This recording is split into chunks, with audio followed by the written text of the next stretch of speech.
சென்னையில் உள்ள நட்சத்திர ஹோட்டலில் இன்னும் சற்று நேரத்தில் மத்திய உள்துறை அமைச்சர் அமித்ஷா செய்தியாளர்களை சந்திக்க இருப்பதாக அண்மை செய்தியை பார்த்துக் கொண்டிருக்கிறோம். அதில் ஏற்கனவே போடப்பட்டிருந்த நாற்காலிகளின் எண்ணிக்கை குறைக்கப்பட்டிருப்பதாகவும், ஏற்கனவே 7 நாற்காலிகள் போட்டப்பட்டதாகவும், தற்போது அந்த நாற்காலிகளின் எண்ணிக்கை குறைக்கப்பட்டுள்ளதாகவும் தற்போதைய அண்மை செய்தியை பார்த்து வருகிறோம். கூடுதல் விவரங்களை தலைமை செய்தியாளர் சிவா வழங்க கேட்கலாம். வணக்கம் சிவா, இந்த செய்தியாளர்கள் சந்திப்பில் இதன் காரணமாக நாற்காலிகளின் எண்ணிக்கை குறைக்கப்பட்டுள்ளது, விரிவான விவரங்கள் என்ன?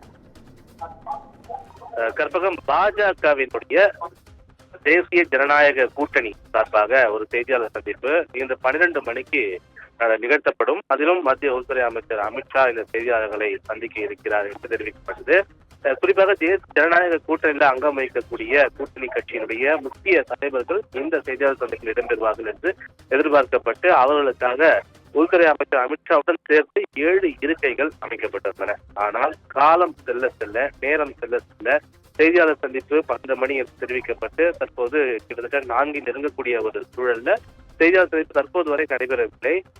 அதற்கு மாற்றாக 7 எண்ணிக்கையில் இருந்த நாற்காலியினுடைய எண்ணிக்கை தற்போது 6ஆக குறைந்திருக்கிறது.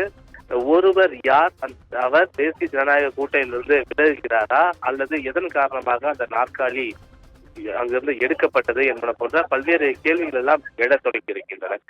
குறிப்பாக இன்று காலை முதலே உள்துறை அமைச்சர் அமித்ஷா அதிமுக பொதுச் செயலர் எடப்பாடி பழனிசாமியோடு இந்த கூட்டணி தொடர்பான பேச்சுவார்த்தை ஈடுபட்டு வருவதாகவும், அதிலும் குறிப்பாக ஆளுநர் குருமூர்த்தியினுடைய இல்லத்தில் இருந்து தொலைபேசி வாயிலாக இந்த கூட்டணி தொடர்பான உரையாடல்கள் எல்லாம் நடைபெற்று வந்ததாகவும், அதிமுக வைக்கக்கூடிய ஒரு சில கோரிக்கைகள் தற்போது வரை ஏற்கப்படாமல் இருக்கக்கூடிய ஒரு சூழலில் தான் இந்த செய்தியாளர் சந்திப்பும் காலதாமதமாவதற்கான ஒரு காரணம் என்றும், எனவே எடப்பாடி பழனிசாமியிடம் பல்வேறு கட்டங்களாக தொலைபேசி வாயிலாக பல்வேறு தகவல்களை, பல்வேறு விஷயங்களை, அரசியல் ரீதியான பல்வேறு விவரங்களை உள்துறை அமைச்சர் அமித்ஷா பேசியிருந்த நிலையில அவரை அது தொடர்பாக தீவிரமாக ஆராய்ந்து யோசித்து விளக்கம் அளிக்க வேண்டும், அது தொடர்பாக பதிலளிக்க வேண்டும் என்று அதற்கான நேரம் பாஜக சார்பாக உள்துறை அமைச்சர் அமித்ஷா சார்பாக வழங்கப்பட்டிருப்பதாகவும், அவருக்கான நேரம் வழங்கப்பட்ட காரணத்தினால்தான் தற்போது செய்தியாளர் சந்திப்பும் தள்ளி போவதாக பாஜக வட்டாரங்கள் தெரிவித்திருக்கின்றன.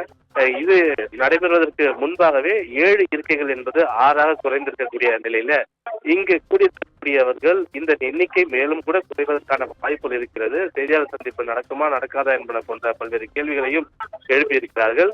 எனவே அந்த 7 இருக்கையிலிருந்து குறைந்திருக்கக்கூடிய ஒரு இருக்கை எந்த கட்சியை சேர்ந்தது, அந்த கட்சி தேசிய ஜனநாயக கூட்டணியில் அங்கம் வகிக்கவில்லையா என்பன போன்ற பல்வேறு கேள்விகள் எழக்கூடிய நிலையில இதற்கு செய்தியாளர் சந்திப்பின் மூலமாகத்தான் பதில் கிடைக்கும் என்ற ஒரு எதிர்பார்ப்பு தற்போது ஏற்பட்டிருக்கின்றது.